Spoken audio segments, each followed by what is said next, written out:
Iguodala.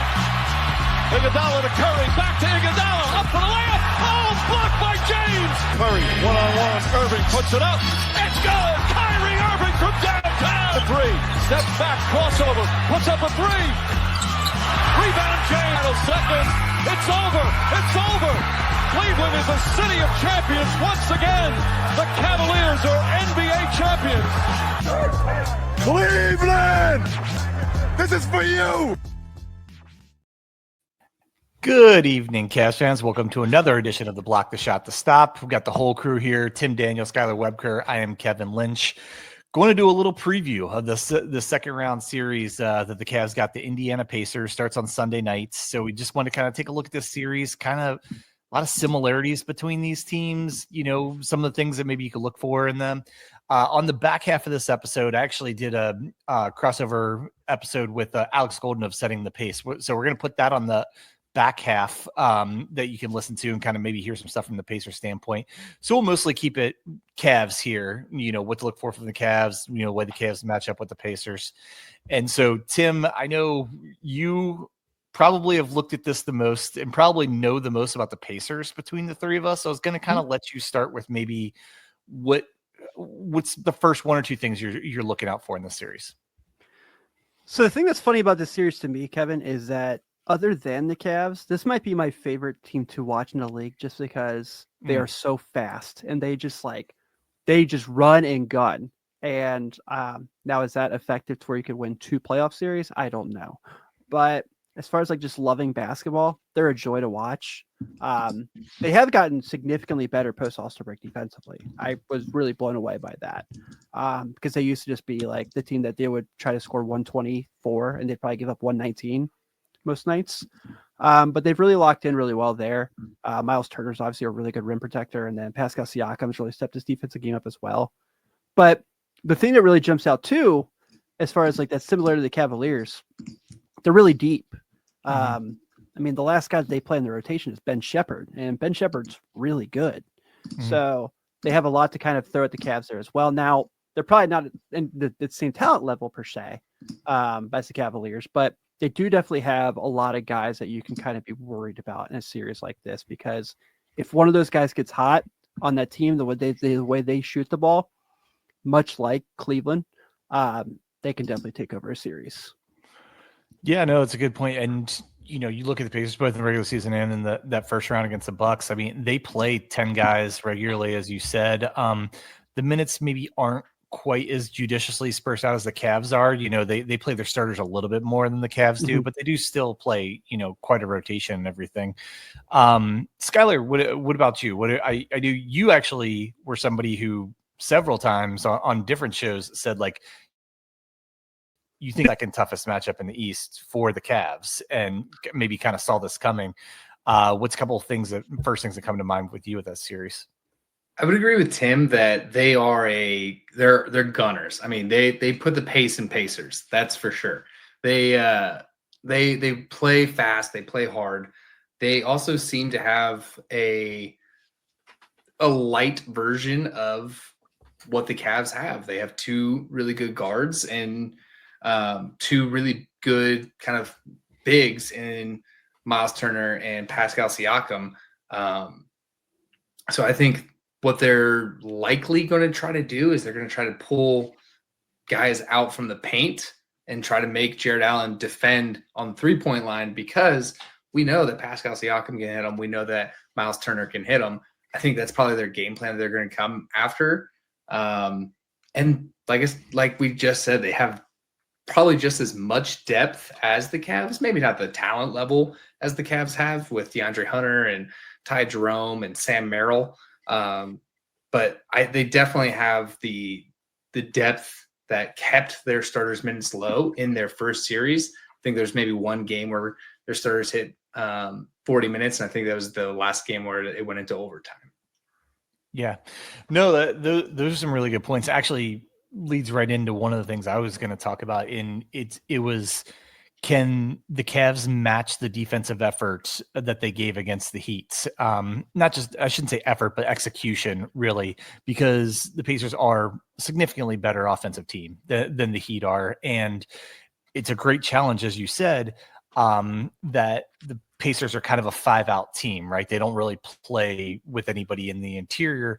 And I thought one of the keys, maybe the biggest key to the Cavs playing so well defensively against the Heat was just the fact that Mobley and Allen were at the top of their game, kind of controlling the paints, right? I mean, we all know they're both very good, but to have both of them locked in and playing as well as they possibly could defensively really changed because it changes the whole dynamics of this Cavs defense. If they're controlling the paint, then all of the perimeter defenders, both, the Cavs have some really good ones and they have some kind of average ones. They can be more aggressive on the perimeter, knowing that, Mobley and Allen are behind them to kind of protect the basket. But in the series, I agree with you with Turner, with Pascal Siakam, even with like Obi Toppin, like the big guys that they're going to play for the most part, they're going to really try and spread the Cavs defense out. And can Jared Allen in particular, who was phenomenal against the Heat on both ends of the floor, Yes, he was.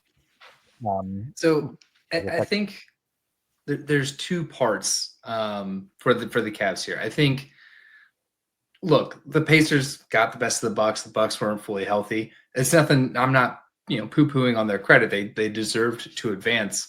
But I don't think they proved anything that we didn't already know about the team in that series, where I think the Cavs proved way more to everybody in the Heat series. Not just the fact that it was a 4-game sweep, but the manner of the sweep. They like beating them by an average of 30-some points, having the biggest point differential in a playoff series ever. I think that was a lot more of a statement to the league than Miami's series win, Pacers series win against Milwaukee. And with them having these kind of stretch bigs or these bigs that can shoot around the arc, I think this is a good preview or a test to Boston with Porzingis and Al Horford, who that's a can great point. Stretch the floor out a lot more. Yeah, that's a great point.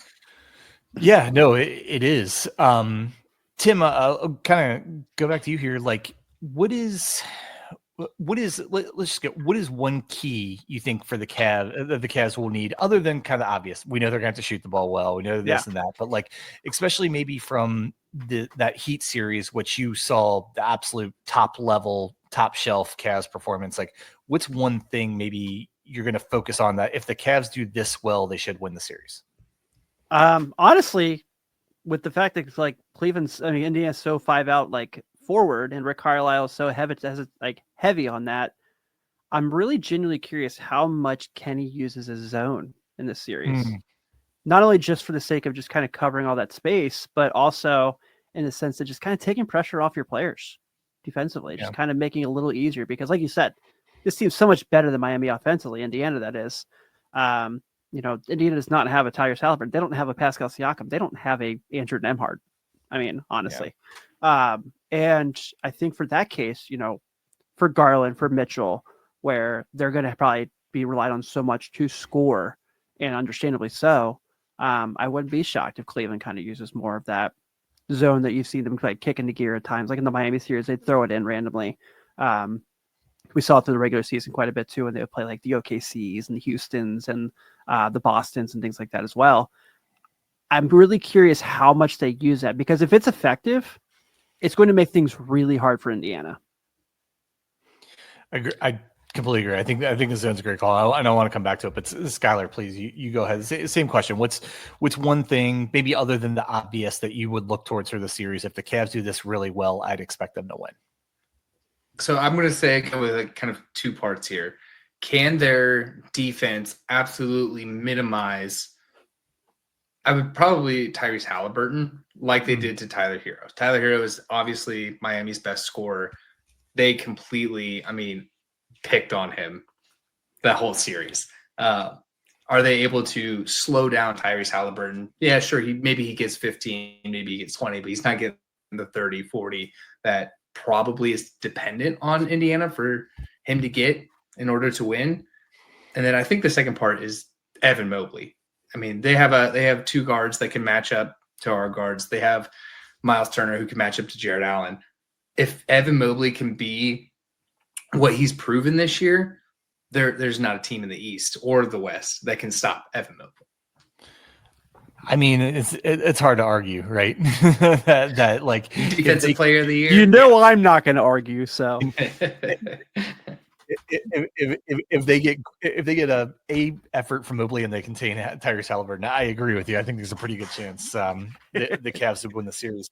The one thing kind of like a little bit under the radar that I noticed some during the series, enough that I wanted to go look at the stats, and I was even surprised by the stats, was the rebounding the Cavs did against the Heat. Like, we brought it up from time to time on this podcast that they were kind of, honestly, it was maybe the one of the very few disappointing things about the Cavs this year. You would think with Allen and Mobley and all the really high effort guys that they have, that they would be like a top 10, maybe even top 5 rebounding team. They weren't. Like, they were, at just rebounding percentage overall, they were 22nd in the league. Defensive rebounding, they were 12th in the league.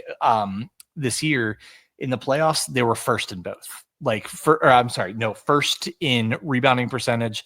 I think they were tied for second in defensive rebounding. If they can control the boards, especially the way the Pacers want to spread them out, as we've discussed, a big key to controlling the boards, not just Mobley and Allen, will be, the Pacers are going to take a ton of threes. Like, who can get those long rebounds? Like, I thought Max Strus was incredible at that in the first series. Like, he's a guy among others that I would look to. Can Max Strus? I think he had like a 7 rebound game and a 9 rebound game in that first round. Can guys like him? Can guys like Mitchell?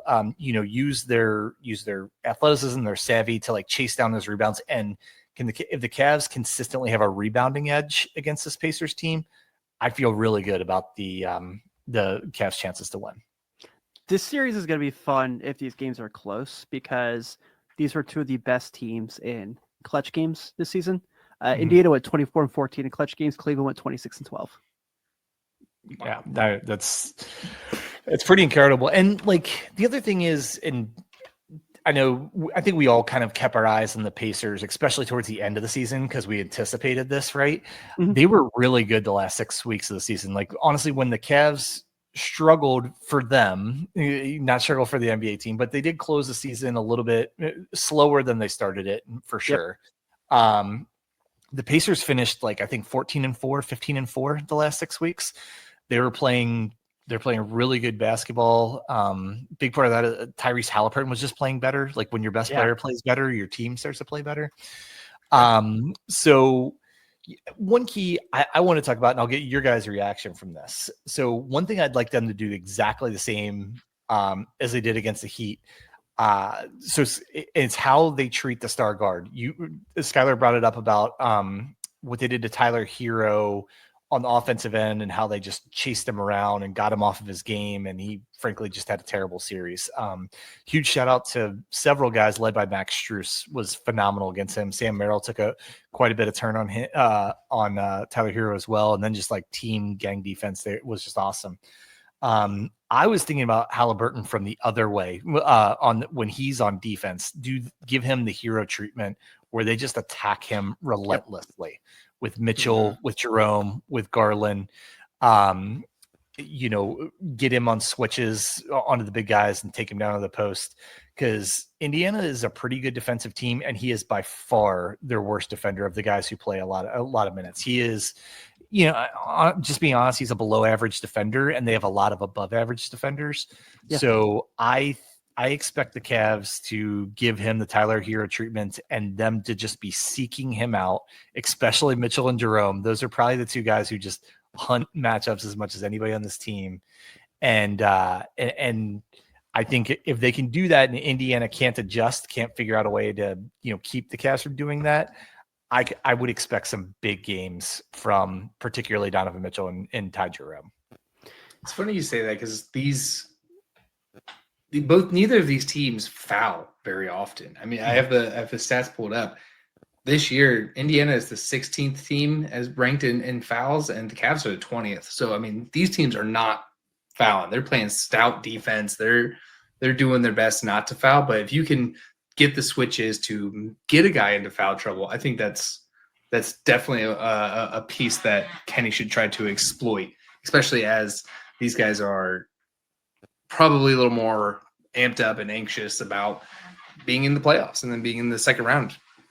Yeah, For Obi sure. Toppin too. When he's going to get his minutes, I could see a lot of situations where kind of the opposite, where you see Mitchell gets like try to get the ball and switch him and hunt him because he knows that he can't move as laterally with him like with Mitchell. We know he's an unbelievable dunker, but if he's in a situation where Mitchell sees him, he's for sure going to put him in isolation and just do what he does best. So Yeah,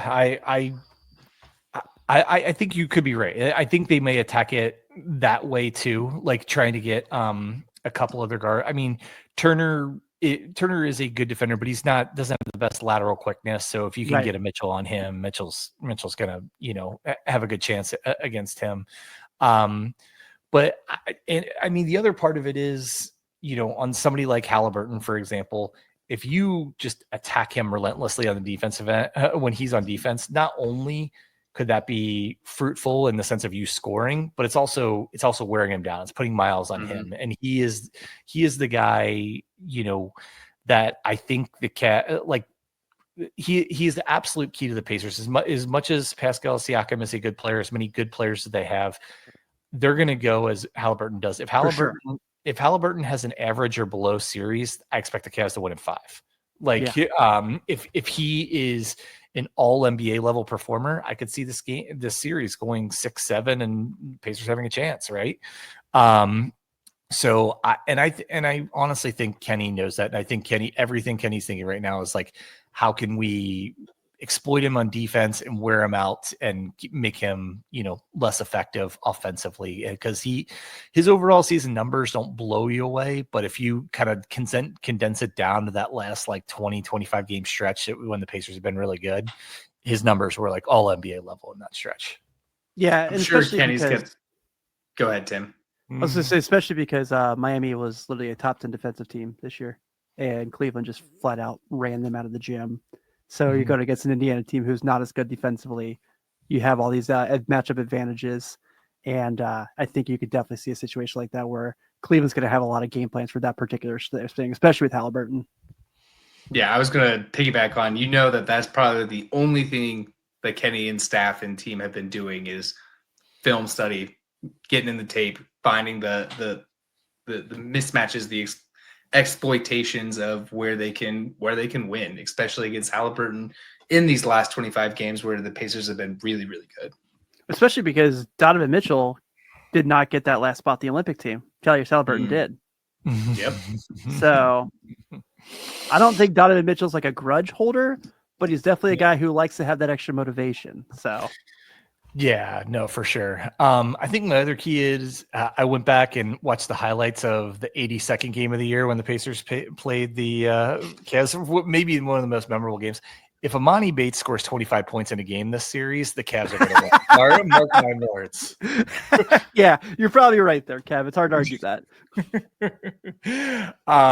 Well, let's go around one more time. Skylar, I'll start with you. Any other things that you think of that we haven't discussed in the series? Maybe something to look for, whether it's game one or the whole series as we go along.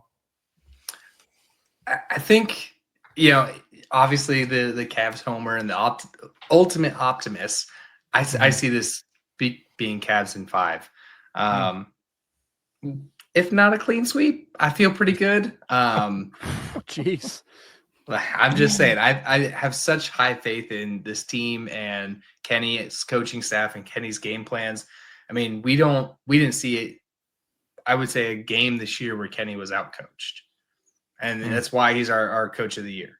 I think he's got the skills and the know-how to put a solid game plan together and really, like you said, run them out of the gym.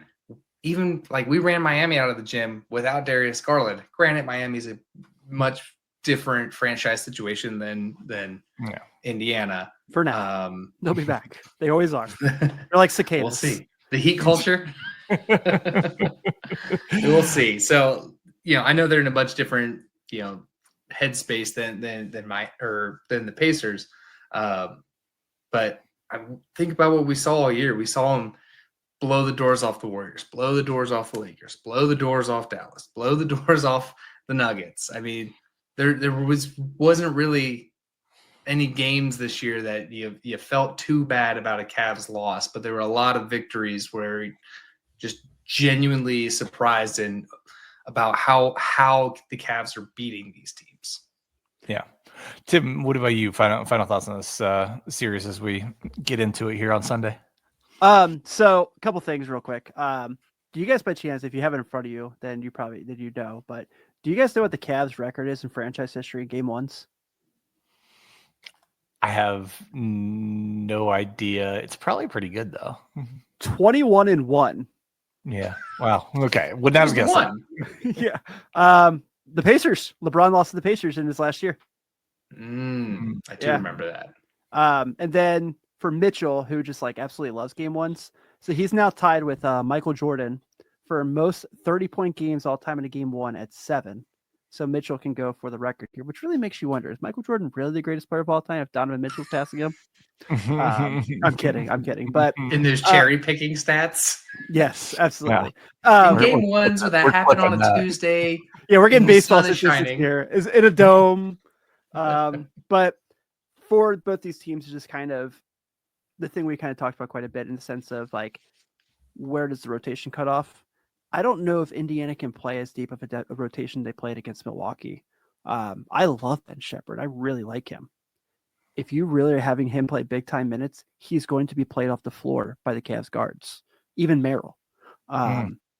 But these are two teams who are absolutely incredible in the fourth quarter. They were the top 2 scoring teams in the league in the fourth quarter. And it was relatively close. So it's going to be something where if Cleveland can jump out to early leads, obviously you're going to feel much better about that, but they have to keep their foot on the pedal. I know Skylar said 5. I'm leaning more 6 just because I feel like we're going to get some crazy Tyrese Halliburton game, particularly one at Gamebridge where he just goes wild. And I've been there for playoff games. That place is nuts for playoff games. Yeah, no, I think those are great calls. I mean, there's all kinds of stuff, but that we could look to. But I'll tell you what, I'm going to look to kind of the non-Big Four Cavs, because the Max Strus and then all the guys on the bench, for the most part, were phenomenal in that Heat series, and they've been phenomenal most of the year. Because of just the team that Indiana is, because they're so big on the perimeter and physical on the perimeter. I don't know, even if Garland's healthy, I don't know if they're going to play quite as many Mitchell and Garland minutes as they normally would. I think they may play a little bit bigger, like more minutes for Hunter, more minutes for Wade, guys like that. And so I'm really interested to see how the rotation breaks down and who is the most effective of that group. I mean, at this point, like, I have no doubt that Ty Jerome's going to be awesome. Like, I think he'll be great just about every game. I have a lot of confidence in Max Strus. I think Max Strus has been really good all year, but I think he's just ready for this. Like, he's a playoff type player for sure. Yeah. And on down the line, I mean, we can talk about each one of them. Hunter, I mean, Merrill was really surprising that he got the kind of rotation spot that he did in that Heat series, playing 20 plus minutes against games, starting the 2 games that Garland was out. But he played really well for the most part. Will Coro and Dean Wade play bigger roles than they did in round 1, or will they continue to play kind of minor roles? So I'm really interested to see, I guess, both how Kenny uses the rest of his rotation outside the Big Four, and then who capitalizes on the opportunities they have. Because I know 2 or 3 guys will. There's going to be 2 or 3 of those guys that we're talking about the end of game 1 and game 2 were great. I'm just not positive who all maybe 3 of them are. Yeah, that's a good point. Yeah. Do you think the Pacers are going to be bothered by this Tyrese Halliburton's dad stuff as a distraction? No, that's my prediction. You guys gave your prediction. Cavs in 5, and Tristan Thompson sprints over to Tyrese Halliburton's dad to get in his face. Book it. If there's a FanDuel bet about it, whatever the odds are, take it. That's happening. It's absolutely there is going to be an altercation between Tristan Thompson and Tyrese Halliburton's dad. Like, it most likely be at the end of the series. It could be like in the middle of a game. I don't know, but there's not a doubt in my mind that that's happening this series. Yeah, we didn't talk about this. I meant to bring it up, but after game 1 against Miami, Did you guys notice that Jalen Tyson went to like shake hands and say good game, and you saw Tristan Thompson and everyone like, dude, no, get out of here, come back. I did not catch that. No, I didn't either. No, that's pretty funny. Well, we'll go ahead and wrap up our preview. Stick around here on the back half. I'm going to tie on, as I said, the interview we did a few weeks ago with Alex Golden from Setting the Pace. We kind of anticipated this matchup might happen, so we talked a little bit about it. So I'm going to include that on the back half, so you can kind of listen a little bit from the Pacers end too. Alex is great, and it's a really good listen. Yeah, so. For that, we're gonna get out of here. We're gonna take a couple days rest, catch our breath, and then get ready to get back at it come sometime Sunday night. We don't know what time Sunday night, but it'll be sometime Sunday night. So 6 or 8, one or the other. 6 or 8. For Tim Daniel, for Skylar Webker, I am Kevin Lynch. Thank you for hanging out with us as an installment of the Block the Shot to Stop, our Blue Wire podcast that covers the one, the only number 1 seed in the Eastern Conference, Cleveland Cavaliers. I am Tim Daniel. I'm very excited for tonight's shows. We're doing a nice, fun Blue Wire crossover. Joining me, as always, Kevin Lynch. And Kevin, our guest tonight is from the Setting the Pace podcast here on Blue Wire Pods as well, talking about the Indiana Pacers, the Cavaliers' opponent for the next 2 games. By the way, weirdest scheduling of all time, that 4 times the Cavs and Pacers play are 2 back-to-backs ish. But joining us tonight, you can check him out on X, a really fun follow there at Alex Golden NBA. This is Alex Golden. How are you, man? Hey, Tim. Hey, Kevin. Thanks for having me on. I'm glad we're able to do this. And I have to ask, the Cavs only have 2 games left? 3. Yeah. So, that's, I think, why Tim threw the ish in there. So they got the Pacers and the Knicks in between the 2 Pacers games. Right. But it kind of in between. It's so weird. Yeah, it definitely stinks that they are playing these kind of, 3 of the top 4 teams in the East are playing meaningless games at the very end of the year. Kind of, I don't know what you could have done to avoid it, but just kind of makes the end of the season fall flat. Yeah, for sure. I mean, I think that everybody probably at the beginning of the season would have thought, oh, maybe the Cavs and the Pacers will be battling it out for like 3, 4, or 5 or something like that. Nobody thought Cleveland would be, so I think you guys still have a chance to win the overall record in the NBA. I think it's done now. I think OKC's got too big of a lead. It's like they've lost like 13 games. Yeah, so. they have a 2-game lead with 3 to play. So, and I don't know who has the tiebreaker. So, for all intents and purposes, it's over. Yeah. And the Cavs already announced that like no one's playing. I saw that. Yeah, stay healthy, right? That's the most important thing, right? Yeah.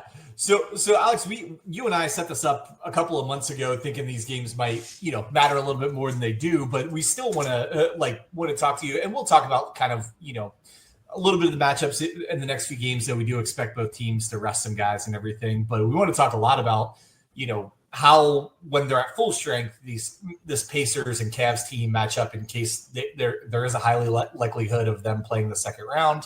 But let's start with this. How are you feeling as somebody who covers the Pacers probably as intricately as just about anyone?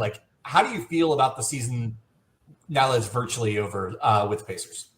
Yeah, I mean, honestly, if you were a Pacer fan, the first 25 games were really rough. Tyrese Haliburton did not look like himself. They were 10-25. They were in the play-in. We were thinking maybe if this team can get a 6 seed, we'd consider that a successful season. But then, post December 15th, right around that time when the in-season tournament was going on, the Pacers started to get some guys healthy, Andrew Nembhard specifically, and they were able to kind of turn their season around. And I believe since the month of January, they have like one of the top 4 records in the NBA. And so the fact that they are 2 wins away from reaching 50 wins, I think it's got to make you feel really, happy if you're a Pacer fan for the way this team's kind of turned things around. Tyrese Haliburton has looked like a totally different player, like an all-NBA level player since since All-Star break, because he needed some rest. He's just been going nonstop from last offseason playing in with Team USA and then playing again in this offseason with Team USA. It was just basically 2 years of nonstop. So I just think that they were able to figure that out, get him some rest, and they're playing really good basketball right now, getting everybody healthy, and their defense has been the key for why they've had this turnaround. They are 11th the last time I checked in defense since January 1st. Oh, nice. Well, I do want to say loosely, Haliburton played in the Olympics this past year. He was traveling. Yeah, see, he's got a medal. traveling all summer, right? Group project, right? Yeah, exactly. So, and you kind of half answered it, but I want to dig into it. Like Halliburton, frankly, he's been an All NBA player a couple of years, and like, was it tired? Was it injured that like you said he looked so far away from himself, the first half of the year, really. And then this second half of the year, he's probably looked about as good as he ever has. And honestly, the more limited time I watched the Pacers, was it just rest? Was there an injury there? Was there something going on with his game? What do you think? I think it's a little combination of everything because Aaron Nesmith and Andrew Nembhard both got hurt early in the beginning of the season. And so when you lose your top two perimeter defenders, that really alleviates some of the pressure off of him. It just totally changes the game. And Andrew Nembhard is such the Pacers love to play this pace and space type offense, and they love having two ball handlers on the floor all the time. But without Andrew Nembhard, they're not playing a lot of McConnell, Halliburton lineups together. So it was Mathurin. And then even there at the time, they were trying to find that fifth starter with Mathurin, Siakam, Turner, and Halliburton. And they were going to Quentin Jackson, the guy on a two-way contract for a handful of games because he was playing, the best role next to Tyrese, who is, he's a point guard that's done very well in the G League, but he's a G League player for a reason. He's not a regular rotational guy for a playoff. So love his energy, but Tyrese was just really getting a lot of pressure, a lot of double teams and things like that. And you could just tell like teams were taking him out of the game. Like if you go back, and I think Andrew Nembhard actually came back for like the first quarter or first half of the game they played in Memphis. Jalen Wells was face guarding him at half court. Like that's the kind of attention he was getting. And so I think the Pacers had to find a way to kind of get him through that. So I think a lot of it was that, but also mentally. He just didn't seem like he was himself. And I think part of it was because of the on-court production. But he talked to the media multiple times and just said he looked back and saw the way that he was kind of talking in videos with guys in the locker room, things like that. And he didn't look like he had any joy. And he said he had to find that joy again. And so the fact that he's found that joy, he's playing well, shooting the ball well, and, getting everybody healthy again has really just alleviated some of that pressure. But, Pascal Siakam was the guy that kind of carried this team the first half of the season. That's why he was the all-star. And now it feels like post-all-star break, Tyrese is kind of, taking the baton and he's trying to finish it out for Indiana. We're a little bitter still about that Pascal Siakam all-star because we felt Jared Allen really should have gotten I'm not bitter. You might be bitter, but no, I'm kidding. Pascal Siakam 100% deserves to be an all-star. Yeah. He for sure did. He was great. I got lucky to see in January. I was at the Cavs Pacers game in Indy. I'm in Cincinnati, so it's a pretty painless drive for me. And watching the two teams play together, so it was a back-to-back. Indiana goes and wins in Cleveland that Sunday. Cleveland goes to Indy, wins that Tuesday, and it's one of those games where Mitchell plays really well. So far in the two games that they've played, there's obviously a 1-1. Those games probably meant a little more, like Kevin kind of mentioned. But what was kind of your biggest takeaway from the first two Cavs Pacers matchups in the regular season? Yeah, the first game was so weird because the Cavs were up 13 at the half. Tyrese gets hurt, doesn't come back in the second half, and they start Ben Shepherd, and they start doing this full court press thing, and all of a sudden the Pacers just start hitting everything, and their defense really just kind of got the Cavs a little bit uncomfortable. And I was kind of surprised to see the Cavs play that way. But we knew, like every Pacer fan knew, that the Cavs are coming for them, a little bit of revenge here in that game on TNT. And Donovan Mitchell was on a heater. And I think that he's just one of those guys, like when he's got it going, he might be like a top 5, top 10 scorer in the league when he's just in that zone, right? He's really hard to stop. And I think over time, like we've seen where Turner's had some decent games, but I feel like Jared Allen has been a problem for Miles Turner because he's so long and physical. And Miles is more of a finesse player. And so if Miles isn't hitting from outside, how is he going to impact what Jairus is doing? And I thought that the Cavs did a very good job defensively on just trying to figure things out there with that group. But I'm trying to remember if there's anybody out in that game. I do believe Ben Mathurin got ejected. Yes. In that Cavs game. He got really upset about a no call. Ended up, I think, getting in, bumping the official. She ejected him. Then he got suspended a game for it. So, I mean, lost his head a little bit there. The things just weren't going right for the Pacers. They had like these little fake runs where they'd almost come back into it. But I think Cleveland just overwhelmed them there. And I thought it was really interesting because Coach Kenny was talking about stuff in the pregame. And he was like, I love how Rick talked about how the Pacers played with force. And he said, I'm going to steal that word now. I want our guys to play with more force. So I don't know if he's been saying that more recently. Talking about playing with force and just how the Cavs needed to bring that force to the game, and I thought they did. So to me, I felt like it was a good, sample of what we could expect maybe for the future. But the one thing I will say, I know the Cavs did not have Ty Jerome in either of those games. So he's been a difference maker for the Cavs off the bench. And it's just like, how do you really know what to expect if you don't see him against your team? We are the de facto #1 Ty Jerome podcast. And Isaac Okoro. Ty Jerome and Isaac Okoro. The first time, it was one of our first, like it was in the first couple of weeks of the season. First time we went mini viral online was we had a competition to give Ty Jerome a nickname because there's no noted nickname of him anywhere. And we named him our beloved TJ Maxx. So, you kind of were starting to lead into the question I wanted to ask you, Alex, and that's because we're a Cavs podcast, from what you have seen of the Cavs this year, not just the Pacers games, but I'm sure you've kind of turned them on every now and again, seen highlights. What are your impressions? Because like you, I predicted they'd be a 3 seed coming into the year, and they obviously kind of took the NBA by storm right out of the gates, faltered a little bit towards the end of the season, but they're going to be wire to wire, leading the Eastern Conference. What's kind of your impression of the Cavs? Yeah, I mean, I've been a big Evan Mobley fan since he was drafted.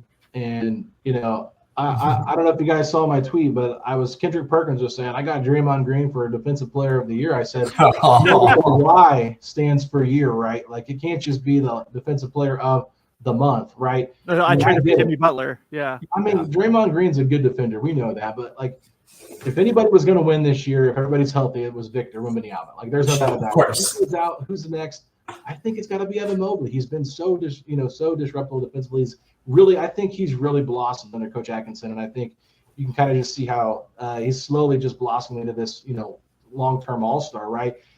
People always kind of sleep on Darius Garland, I feel like. Smaller guard, but man, he can do some really good things offensively, and he's gotten better. I just think that you can never overlook him. This is just a really deep Cavs team. The only concern I will say that I have is I know a lot of people love the trade they made for DeAndre Hunter, but the way that Georges Niang and Karis LeVert kind of brought some of that energy off the bench, at times I just wonder, was it the right move? Was it a good move? Because I think LeVert and Niang have played really well in Atlanta, and maybe it's just because they always play well against the Pacers. I'm a little bit biased, but it felt like LeVert and Niang just torched the Pacers every time, where DeAndre Hunter hasn't felt as impactful when he's played against the Pacers when he was on the Hawks. So I'm curious that dynamic. I think he's still coming off the bench, right? Yeah, which it's just interesting. You trade 2 bench guys for another bench guy. How much of a difference is it? And I get worried about guys that were really struggling as a starter, come off the bench, have a really good season, and all of a sudden they get traded at the trade deadline. How good are they actually going to be? But I think that aside from that, Max Strus is a very battle-tested playoff guy. He's going to be a problem. Their depth is obviously a big strength of theirs as well. So, I think that the Cavs are going to be a problem. I mean, I would not pick the Pacers in the Cavs-Pacers series if it ever got to that, right? I'd be silly to do that just because of how well the Cavs have played this year. But if I look at Boston and Cleveland, I think I would rather play Cleveland just because they don't have that proven championship roster that we saw last year. Tristan Thompson's on the roster. Former Pacer, by the way. Don't forget. Yeah, former Pacer, former Bull. Yeah. We actually just did a segment on DeAndre Hunter, so I don't want to go super into it, but the gist of it was is he more one-dimensional than we thought he was, or than he was when he first came to the Cavs? You could tell he was making an effort to fit in, doing a lot more playmaking, cutting, maybe giving even a little bit higher effort on the defensive end, and taking the top perimeter player on the other team. Now he's kind of settled into a 3-point specialist and little above average defender, which I think high-end version of that trade, it's a huge win for the Cavs. But you're right. Where it is right now, I think DeAndre Hunter brings some stuff to him, but I miss Niang and I miss what LeVert could have been, even though he struggled with injuries for a good part of this season. That might be round 1, so Yeah, could be. You might be playing the Hawks instead of the Cavs. But yeah. So how do you? Okay, so we have the 2 games earlier in the year. To be honest, these couple games the next days aren't going to matter. And I'll give you my take and Tim's as well. But we'll start with you, Alex. How do you see these 2 teams matching up? If they were to meet in the playoffs, and we'll just assume both teams are full strength. Yeah. I mean, I think it's really fascinating because if Okoro is starting, I think it allows Tyrese Haliburton someone to guard because Okoro is not going to really do much offensively. And so I think that does kind of alleviate some of that. So I would not be surprised if at some point, if the Pacers make it close early on in the series, if Atkinson changes it out and maybe he starts Max Strus for, Okoro, just because it makes it harder for Tyrese to guard, because we know teams are going to hunt Tyrese and pick and roll, things like that. But Yeah. I think Turner and Allen are pretty comparable. I think Siakam and Mobley is a really interesting matchup. That's fun. And then Andrew Nembhard versus Donovan Mitchell and Darius Garland versus Aaron Nesmith. Like, we saw the Pacers last year, Nembhard and Nesmith have kind of been their defensive backbones. And so I think that them kind of matching up with the two guards, I think they can do it. I know the speed of Garland could be problematic probably for Nesmith at times. So I would assume you probably see more Nembhard on him and maybe Nesmith on Mitchell to kind of give him more of a physical defender. And so I kind of like how they match up that way, just because I think they're very comparable. But I do know that the Pacers at times have struggled with zone, like the Bucks zone and the Bucks size gave them a lot of problems. So I'll be interested to see if the Cavs want to play a little bit bigger. But if the Pacers can run and play and at that faster pace and get the ball moved out quite a bit, I think it's going to be huge.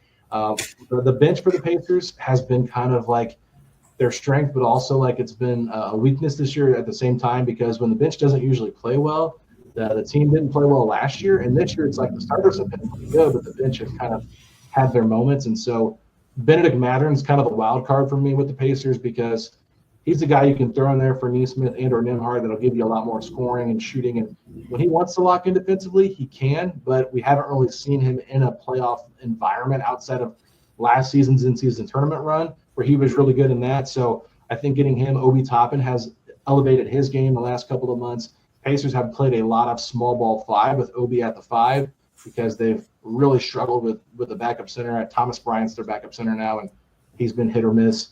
So that's kind of that. TJ McConnell, it'll be the battle of the TJs, which I'm excited about. TJ McConnell, the two white guys having a white off here.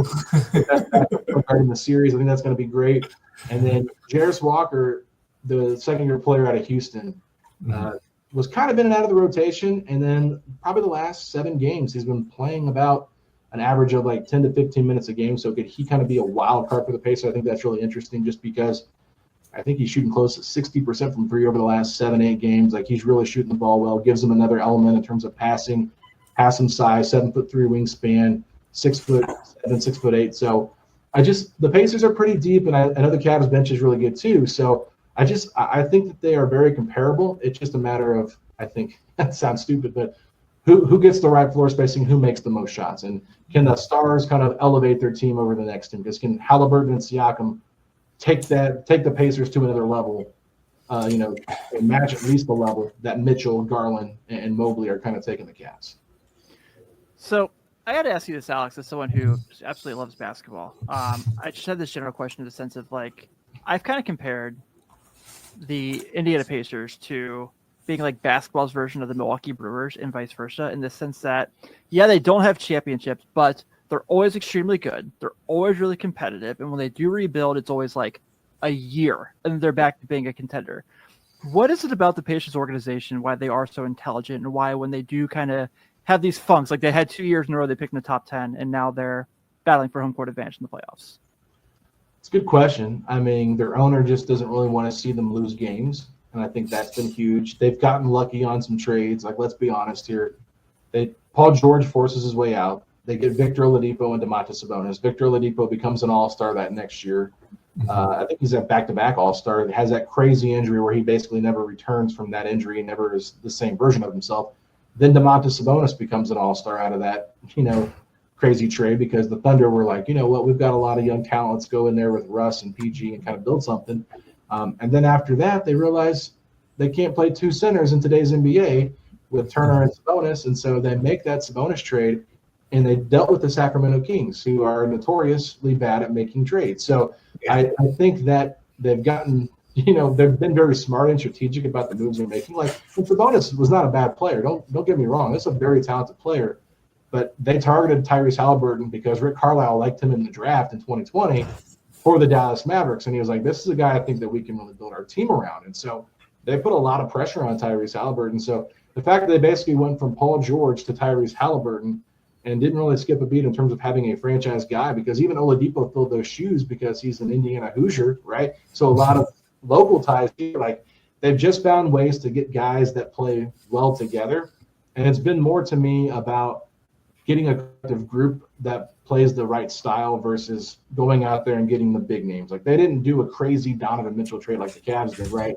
They went out there and they traded for Pascal Siakam when they didn't really have to give up too much. They gave up 2 picks in last year's draft, the 2026 pick next year, and Bruce Brown and Jordan Moore. And Jordan Moore is not even in the league anymore, and Bruce Brown's now on the tanking Pelicans. So it's just like they've made the right trades at the right time, and they've never really tied themselves down to any crazy contracts either where they're untradeable and they can't make moves. So they love the word optionality. That's Kevin Pritchard's word, the GM, or the president, I should say.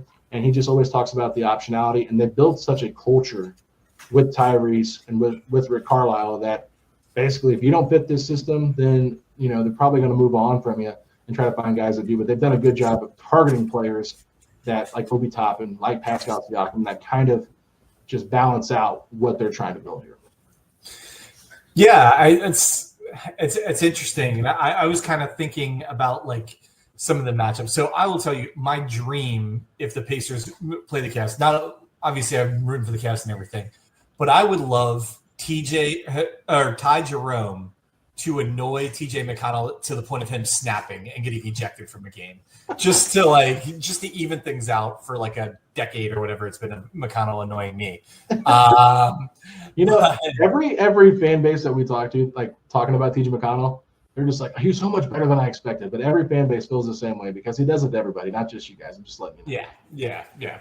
No, I think there are some similarities between the Cavs and Pacers. I also think there are some contrasts, and I don't mean this as like a positive or negative, but I think the Cavs are very much like a skill team. They have a lot of guys who have either one specific or several like specific skills that they're, if not elite at, like well above average. But what they're not is they're not one of the most athletic teams in the league. I mean, you have Evan Mobley, you have Donovan Mitchell, but like you look at the roster up and down, the Pacers are a longer, more athletic team than the Cavs, and that would be one thing that kind of worries me because looking back, I went back and looked at the highlights of those first 2 games against Indiana, and it was like 2 completely different games, almost like different teams playing, right? One game, the Cavs got everything they wanted offensively, scored 127 points, shot like 45% from 3, and just got good look after good look and won that game by, I think, 10 or 12. The other game was like up until that point in the season, mid-January, might have been the Cavs' worst offensive game of the year. Like the Pacers absolutely locked them up.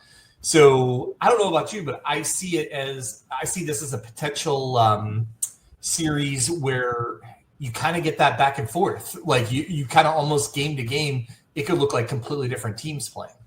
No, you're right. I mean, this is a Pacers team, in my personal opinion, that plays more of a system than they do, like you said with the Cavs. But the Cavs are more skilled, right? Like they can rely on just talent alone to kind of get them over the hump and get them through stretches and whatever. It's like clear out Donovan Mitchell took over a game, right? Like the Pacers don't really play that way that often. Every once in a while, they might do that with Siakam because Siakam is so good in that mid post with that little jab, and he can drive by guys because he's got the length and he's kind of quick and a little bit of a herky-jerky guy, and then also he can jab step and hit that little 18 footer even over taller defenders because he's just been doing it for so well. He's crafted it.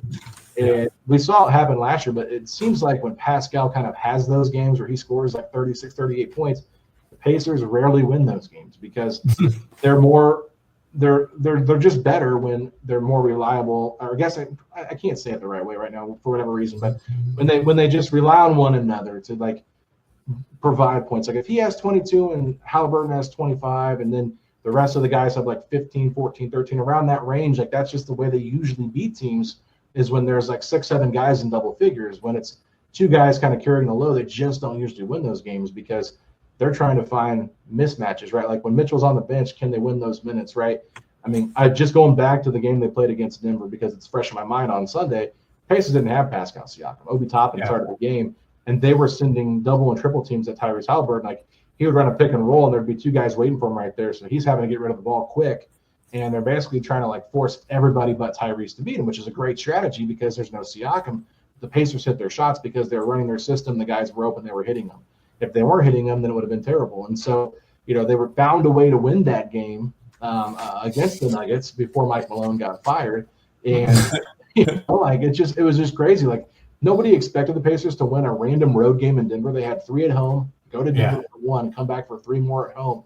Very weird scheduling by the NBA, but just the way they were able to do that. So I just think that with the Cavs, like they're so skilled, like you cannot the Pacers cannot match the level of overall individual talent that the Cavs have. And I probably said the same thing for Boston, the same way, right? But it's their team and the way they play together. They just rely, like their whole message the last couple of years has been strength in numbers. It's not a individual takeover like we fear with Giannis with the Bucks, right? Like he can just put 50 on the board and dish out 15 assists and get 12 rebounds, and you're just like, man, this guy's unbelievable. Pacers aren't really built that way. So I think where they're similar, they are both built by strength, but I would say the Cavs have just a little bit more individual talent that could help lift them in a series. Yeah, that's fair. And I couldn't agree more with your points. Like, I think where the NBA used to be obsessed with the big 3, right? Big stars. The new NBA obsession is like roster length or roster depth and being able to get guys who can contribute, especially in this really kind of weird, difficult area of the CBA and everything. You look at a lot of the top teams in the league, both conferences, the Thunder, the Thunder, the Rockets, the Celtics, the Cavs, the Pacers all have in common. It's like roster length, depth, having 10, 11 guys that can play so that you can sit out a guy who turns an ankle and not have too much of a drop off, or, someone either can't play or isn't playing well and you can kind of rotate someone else in. I truly do think that you look at the teams that are the most top heavy, meaning like they have a couple of stars and then a lot of guys on minimum contracts. They generally aren't doing nearly as well in the NBA. I mean, Phoenix is the best example of that. I mean, they're definitely the big outlier, but I think honestly, I kind of think the Pacers and the Cavs were 2 of the teams, and the Thunder might be the most team like that was a little bit ahead of the curve and started building a team around being able to have 10, 11, 12 guys that can contribute and not putting all of your eggs in the baskets of like 2 or 3 players. Yeah, I mean, and it's fair. And I mean, this is not a knock either, and I hope it doesn't sound like that. But when you look at a guy like Donovan Mitchell, I don't think a lot of people would say, oh, that's an A-level superstar. This is not a guy that you would put in your top 10 in the NBA. This is a guy that I think I've heard, people debating if he should make, all NBA first team, second team, like they're debating on where to put him at. But a lot of other players too in the league have been out with injuries, but not qualified, I guess you could say, for the 65-game threshold. But I don't mean this as like a knock, because it's the same boat Tyrese Halliburton is in and Pascal and that kind of stuff. It's like these are very good players where I think people would say, oh, they're more of like a co-star for an actual star to win a championship. And I just don't think people realize, like, the way the NBA is right now, depth could actually win you a championship. The Thunder are a little bit of an outlier just because they have SGA, the MVP of the league, potentially. But other than that, I mean, I'm just trying to think. I think Houston's a great example. Like, who is the star on Houston, right? Right. You can make the case it's somebody different every night. Now, for the Cavs, I think you could say there's 3 or 4 guys that could be the best player any given night. For the Pacers, I'd say for the most part, it's usually 2 guys between Halliburton and Siakam, but they just have the right role players around them that step up and do what they need to do. So, I don't necessarily think there's a one way that you have to build a team. Right? I think there's so many ways we can do it, but I think the easy narrative to talk about and analysis is, well, do they have a top 5, top 10 guy? Well, they can't win a championship unless they have one of those.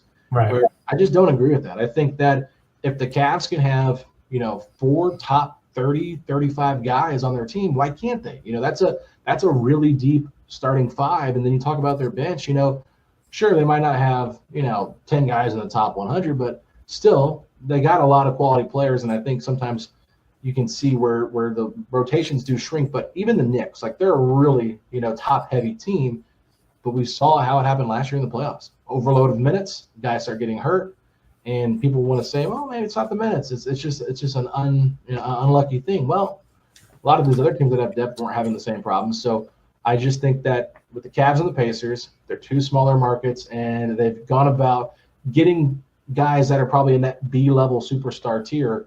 But when you have a handful of them, I think it makes it easier to go out there and compete at the highest level. Yeah, I couldn't agree with you more. We're very very on the same plane on this, because I think the two biggest inefficiencies in NBA are roster length, like I said, and health.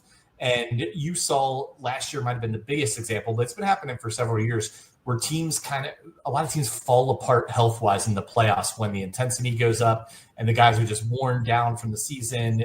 The game is so athletic and just crazy nowadays. It's so easy. It feels like it's so easy for a guy to get injured, turn an ankle, and be hobbled or compromised for the playoffs. That's it's one of the biggest things that we've debated and I'm interested in with the Cavs is how do they adjust their rotation in the playoffs? Because right now, Mitchell leads the team with 31 minutes per game. They like Garland and Mobley are 30. Everyone else is under 30 minutes a game. For reference, the Knicks have 5 guys over 35 minutes a game. So I'd be interested, I guess, and I'll get you out of here on this. Like, how do you think? I kind of look at where the Pacers' rotations are. As far as that goes, how do you think they would do their rotations? Who do you think maybe are they going to just stay with the top 8? Is there some kind of wrinkle that you would expect them in the playoffs, or specifically against the Cavs? Either way. Yeah, I mean, I think what I would expect in round 1 is them to kind of play a 10-man rotation like they did last year, and kind of just see how it goes. Yeah, Thomas Bryant would be my 10th guy probably, and then whoever they decide to play between Ben Shepherd, who had a lot of experience last year and had a pretty good playoff last year, and then Jarris Walker has been coming on as of late, as that 9th guy. But then Toppin, Mathurin, and McConnell are your top 3 off the bench. I mean, I think if you include your starters with McConnell, Toppin, and Mathurin, that's your top 8. And once it gets to that Cavs series, you probably dwindle it down to about 8 guys, just because that's who you probably trust the most. And we just did a bench power rankings trust thing on our podcast a couple of days ago, and Ben Mathurin was number 1 just because of his, ability to guard different players, and just, shot creation is huge and things like that. And I do worry about McConnell at some points just because he's not a great 3-point shooter. He can really impact the game when he's got the ball in his hands, but at times, like, is he going to be played out of a series because of his lack of shooting and things like that? But every time you count McConnell out, he always comes back with a vengeance and just proves why he belongs in the rotation. And then Obi Toppin, I mean, I can't say enough great things about Obi. He really, having an up and down year. I think a lot of noise about, hey, this is a guy that could be traded at the deadline. Pacers are in a tough spot. They might want to make a move. They might want to save some money to keep Miles Turner, whatever. And so they probably were just like, you know what, let's look and see what potentially we could get for Obi Toppin. And so I'm not sure, but it just seemed like mentally he was not all the way there. But once the trade deadline passed, he was kind of put back into a different role, and they've adjusted his minutes a little bit more. Instead of just directly backing up Pascal Siakam, they're using him now more as the small ball 5, and he has really hurt some teams with that. The Pacers completely surprised the Kings by playing Obi Toppin against Domantas Sabonis, and he was locking them up on defense, and then he was killing them on the outside shooting threes. So it's just one of those things when you have a guy that can shoot the ball as well as Toppin can, and when the Pacers love to play fast, nobody runs faster on a fast break than Obi Toppin, because he's going to throw the ball down if Tyrese Haliburton gets his hands on it. So he can change his series quick, and I think that would be one of the most interesting wrinkles of this Pacers team is just the way he's kind of evolved as their small ball 5, which he did a little last year, but more so this year. So I like their bench. I'm sorry I'm rambling here. I give long-winded. You're okay. But I would say come against the Cavaliers, I would expect 8 with the potential of 9 only if they get in foul trouble. Yeah. Obi Toppin is definitely getting that get away from Coach Tibbs bump with the Pacers. I have noticed he's played really, really well. It's kind of like him. All right. Well, Alex, thank you so much. I'm going to one last I guess 2-word question or 2-word answer to a question. Yeah. I truly give you a chance to ingratiate. You've already half ingratiated yourselves to Cavs fans by talking up Evan Mobley. Who do you think should be 6th man of the year this year? I honestly don't feel like I'm going to give a good answer. I don't know.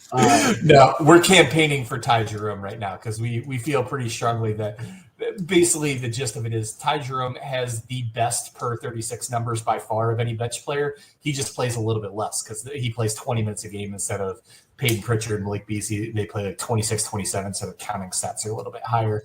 So it's just been our campaign, like trying to stick up for our boy Ty. Yeah, and I mean, he's definitely deserving to be in the running, right? I mean, I heard Bill Simmons' podcast. They were doing their award, basically just like it doesn't matter awards or whatever they called it. And had Obi Toppin in the mix, and I'm like, I don't know about Obi Toppin being in the mix right now. He's had a good couple of months, but I don't feel like for the whole year he should be Sixth Man of the Year. Yeah. No, I think Ty Jerome's right there, and I think Beasley's the other guy that makes a lot of sense. He's been shooting the ball incredibly well for the Pistons, and I can't say enough great things about what he's done. But I'm kind of hoping the Pacers somehow play the Pistons in round one, because if they were to sweep the Pistons, listen to this. That means that Malik Beasley